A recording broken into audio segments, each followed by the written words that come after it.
कल वाणी चल रही थी 31 दिसंबर 1966 की दूसरे पेज के मध्यांत में, और बात चल रही थी कि देवताएं कहाँ चले गए और किसने इनकी बादशाही को लूटा। ये भी कोई जानते नहीं है। देवताओं के साथ लड़ाई तो किसी की लगी नहीं। अभी तुम समझते हो रावण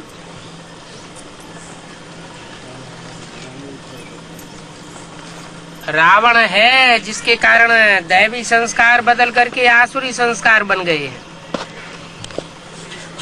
जो देवताएं थे वो ही संग के रंग में आकर के असुर बन गए हैं।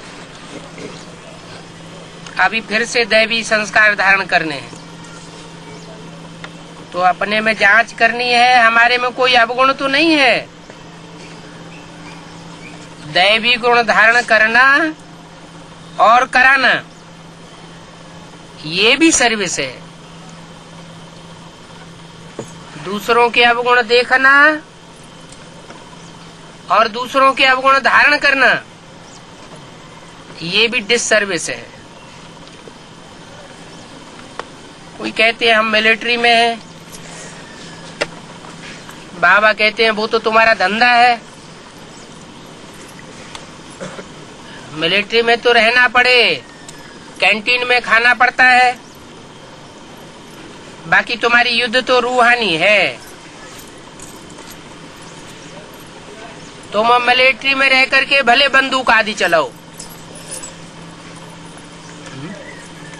जिस्मानी मिलिट्री से यहाँ रूहानी मिलिट्री का क्या कनेक्शन?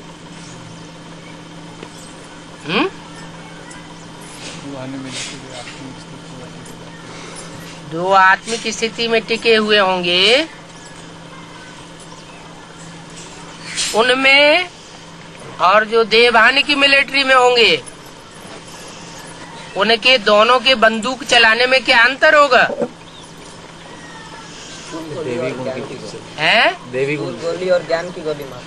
वो तो स्थूल गोली चलावेंगे, स्थूल गोली चला करके देश की रक्षा करेंगे। और यहाँ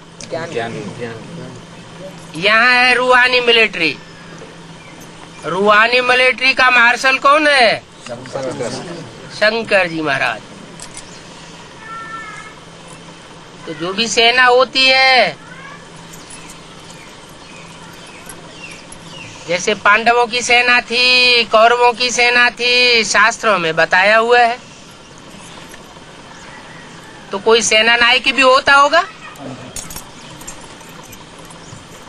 तो उनको ताकीद की जाती है सेना के वॉरियर्स को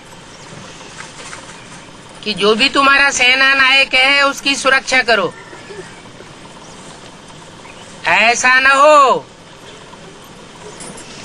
कि सेना नायक घेर लिया जाए और सेना का जो नायक है वो ही जब घेर लिया जाए तो तुम्हारी सुरक्षा नहीं हो पाएगी, क्योंकि तुम्हें डायरेक्शन मिलना बंद हो जाएंगे, फिर तुम्हारी हार हो जाएगी। तो हमारी भी रूहानी मिलिट्री है। उस महाभारत युद्ध में तो जिस्मानी लड़ाई दिखाई दी है, जिस्मानी लड़ाई की बात नहीं है, हमारी रूहानी लड़ाई है। हम जो घेराव डालते हैं वो रूहानियत का घेराव डालते हैं, और जो बात बोलते हैं वो भी ज्ञान की बातें बोलते हैं। तो हमारी बंदूक की गोली भी कौन सी है?